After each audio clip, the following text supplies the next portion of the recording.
Il y a certains qui rencontrent des problèmes au niveau de Easy Change en voulant retirer ou faire le dépôt. Ils rencontrent des problèmes, mais ce n'est pas un problème grave, mais ils rencontrent quand même des problèmes. Nous allons vous montrer ou leur montrer comment faire, comment les résoudre.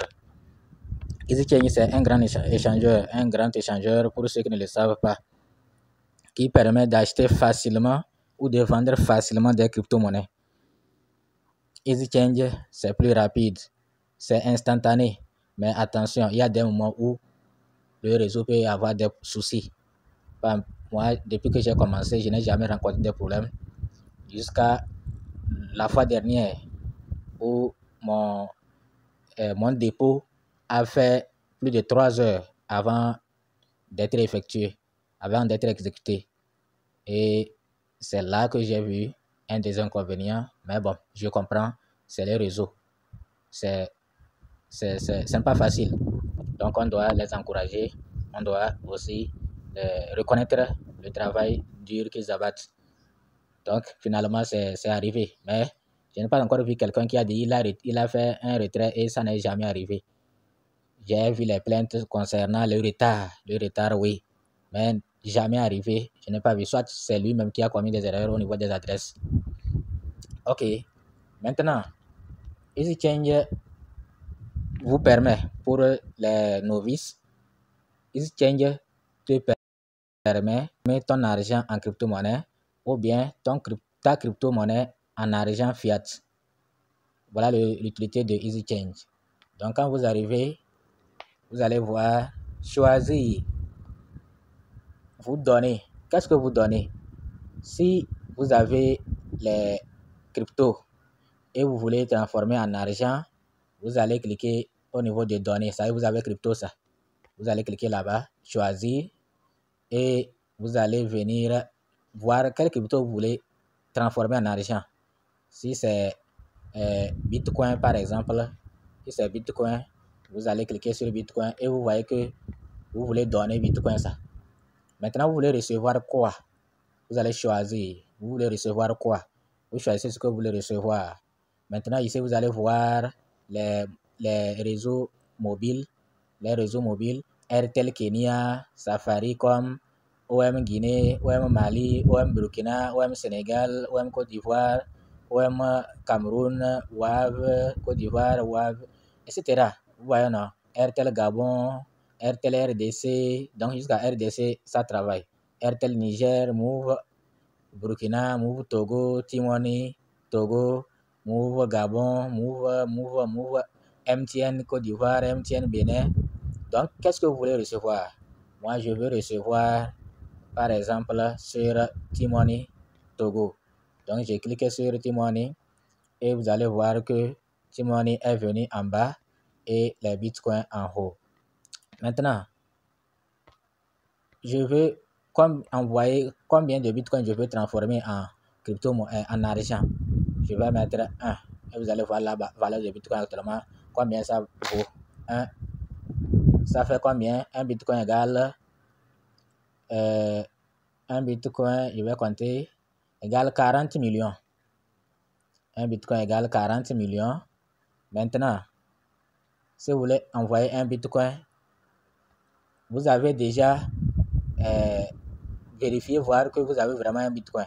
Bon, un bitcoin c'est, ou bien si ce n'est pas un bitcoin, vous allez cliquer encore pour chercher une autre crypto-monnaie. Vous voyez, non, vous allez chercher, peut-être c'est USDT. Si c'est la USDT BP20, je clique comme ça et je choisis. Ah, ça fait, je mets si USDT. J'ai mis USDT. Ça fait combien? Ça fait 3570. Ça fait 3000. Or, il faut vérifier ici. Il y a un minimum et maximum. Surtout minimum là. Ce que vous m'avez mis ici, si on convertit et ça n'atteint pas le minimum ici, ça ne peut pas passer. Imaginez si je mets 5. Ou bien, bon, je vais mettre 5 USDT.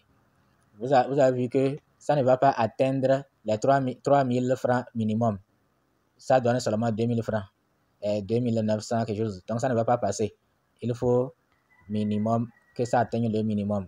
Donc il faut au moins 6 USDT pour que la transaction passe. Maintenant, ici vous mettez le numéro de téléphone. Vous mettez le numéro de téléphone. Et c'est là qu'il y a problème. Donc, on va cliquer là-bas et vous allez voir qu'on va nous proposer des numéros. Donc c'est des numéros que vous avez déjà enregistrés. Vous voyez, non? Des numéros que vous avez déjà enregistrés. Donc, si c'est ce numéro qui veut recevoir, vous cliquez là-bas. Si c'est ce numéro, c'est le numéro qui veut recevoir. Maintenant, le problème se pose au niveau de ceux qui n'ont pas encore enregistré. Ou bien ceux qui, les numéros qui sont là, ce n'est pas sur ce numéro-là que vous voulez que ça aille, que l'argent aille. Donc, vous allez cliquer sur ajouter adresse. Et ici, vous allez mettre votre pseudo, c'est-à-dire votre username, nom d'utilisateur par exemple. Vous allez mettre le numéro qui veut recevoir. Vous allez confirmer ce numéro, vous allez enregistrer. Vous allez enregistrer. Et après, on va vous demander, bon, je vais faire un essai. Je vais écrire mon... Je vais faire un essai. Et maintenant, je vais ajouter un numéro. Voilà, je vais confirmer ce numéro. Et maintenant, je clique sur enregistrer. Je clique sur enregistrer comme ça. Maintenant, je crois que le numéro, voilà le numéro là qui est venu ici. Le numéro qui est venu ici. Donc, voilà comment il faut résoudre ce problème. Mais, nous allons vous montrer aussi une autre étape. Si on vous demandait les codes, si on vous envoyait les codes dans votre email, comment il faut faire? Au cas où on vous envoie un code dans votre email. Maintenant, si vous voulez donner seulement crypto et vous voulez donner argent et recevoir crypto, là vous changez au niveau de je donne, vous allez mettre l'argent, bon, T-Money, vous allez mettre T-Money. Si l'argent est, je vais changer, maintenant T-Money ne peut pas recevoir T-Money, vous voyez, non? Donc ici je change, je veux recevoir la crypto, supposons que je veux acheter les Ripple, oui, je vais acheter les Ripple, donc j'ai l'argent sur mon compte. Ripple minimum c'est 41, or j'ai 46. 3000, bon, je vais mettre 4000. Je vais mettre 4000 francs. 4000 francs, ça donne 56 Ripple. Donc il faut toujours vérifier le minimum. Minimum, est-ce que ça atteint le minimum? Oui, ça atteint jusqu'à dépasser. Maintenant, je vais mettre l'adresse ici. L'adresse que j'ai copié dans un wallet. Le wallet qui va recevoir.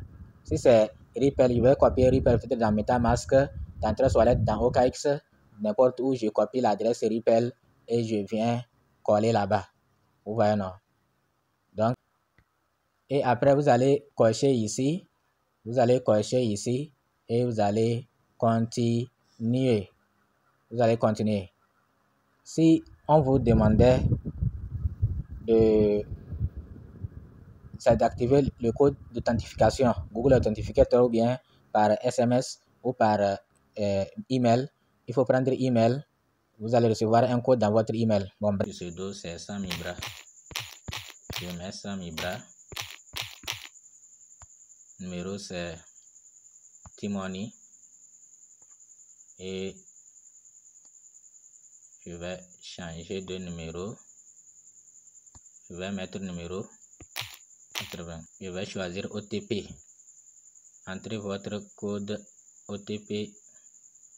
Veuillez mettre...